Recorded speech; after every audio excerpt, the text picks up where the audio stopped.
If you have a glue stick and some printer paper, you're all set to start your first collage. If you want to take your work to the next level and you love art supplies as much as I do, here are the things that I recommend and that I can't live without. Perhaps the most important part of the collage or mixed media process. When it comes to glue, you're looking for a few things. Something with a strong bond, a glue that doesn't yellow, a glue that dries flat and doesn't wrinkle up your paper as it's drying. You can use just a regular old glue stick or school glue. It works perfectly fine. However, if you do want your finished art piece to last and not peel apart, I wouldn't be using this glue stick for too long. You want to look for something that has a stronger bond. A lot of mixed media artists use what's called matte medium. When I do artwork that's very small and very precise, this gets messy because you're putting it on with a brush. Even if you're putting it on with a very small brush and then you have to worry about cleaning your brushes. These are Zig Memory System. This blue glue is so sticky. It really has a nice strong bond. The thing I don't like about these, it doesn't give you a nice even bead. It runs out of glue. And one more is this by Sakura, a glue pen. Can you imagine just these wonderful inventions in the glue world? Instead of ink, a bead of glue runs out. And again, it's that blue glue that has a really nice bond to it. Same as these though, it's hit and miss if you can get it out. My most recent addition to the glue family is this called Barely Art Precision Craft Glue. What I love about it is when you buy a bottle, it comes with this little container that has different size tips in it and even has a needle to clean the tips if you get glue dried in there. I love this. I can't recommend this glue enough. It is a trial and error. You're going to want to try a few things and you're going to want to have a few on hand for different purposes. Are you ready to go from ripping to cutting? Can you just use regular kitchen scissors? Of course you can. These work perfectly well. These are from the dollar store. They cut beautifully. They're all you need. Of course, I have more than one pair of scissors. You will want a big size for when you're cutting big pieces of paper and you want to cut in as few slices as possible to not get jagged edges as you cut. If you want to cut very, very small things, you will need a very, very small pair of scissors. I also have several medium-sized pairs of scissors. These are just school scissors. Some scissors, like these Fiskars ones, are titanium non-stick. If you're cutting through glued paper, the idea is they will wash off easier. I would get 3 pairs, a big, medium, and a small. With these 3, you'll be able to cut your way through anything, well, paper anyway.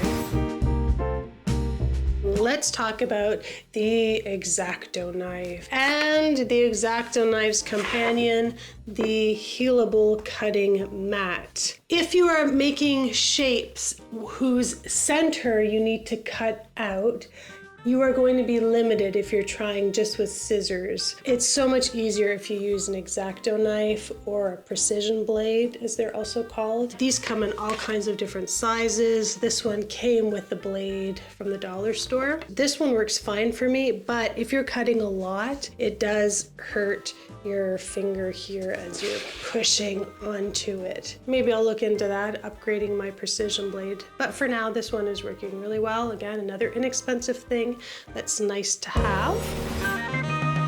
I got a set of different one-hole punches. I will generally use these when I'm making a lot of little circles.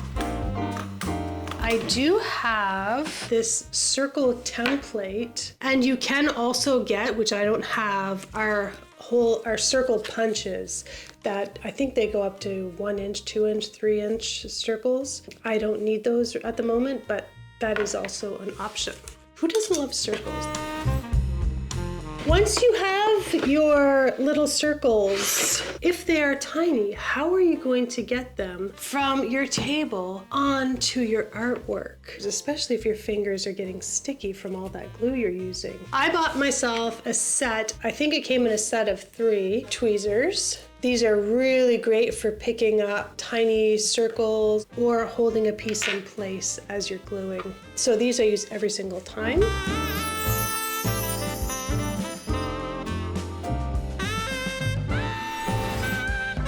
You can use construction paper, the same kind you used in school. If it's left in the sun, it fades really fast. But all paper fades, and all paper does need to be protected if you don't want it to fade in the light. A lot of artists paint their own paper. This is a really fun part of mixed media, is taking a plain piece of paper and using acrylic, ink, watercolor, any markers to make your own paper. I love scrapbook paper. They have so many patterns and colors. You can get packs of multicolor paper. This one's fun. It has some silver sparkles and matte colors on it. There's different thicknesses of paper, tissue paper. I mean, it goes on and on. There's a whole world of paper.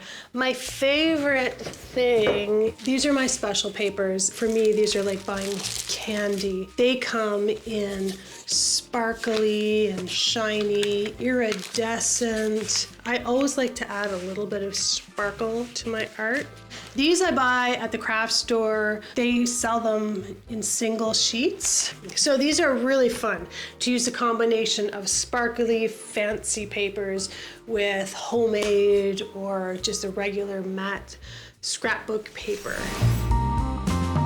What are you gluing all of these bits of paper down to? You are going to need a surface. You can use plain printer paper. Eventually, you're probably going to want something with a little bit more substance, a little bit more weight that doesn't bend and warp as you're gluing to it. I like to use a thick watercolor paper. I will paint on it and then glue my bits of paper onto that. And when I'm finished, I will either frame it under glass, or I will then glue the watercolor paper down onto a board or a wooden frame, especially if I'm applying resin to it after.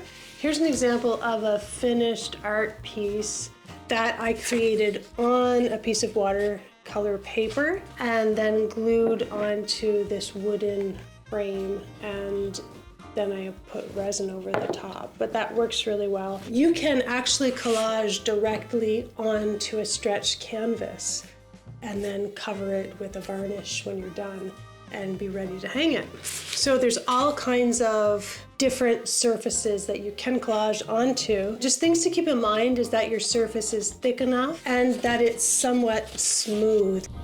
I've linked most of these supplies that I've talked about today in the description below, so check that out if you're looking for something, and have fun creating. See you next time. Bye.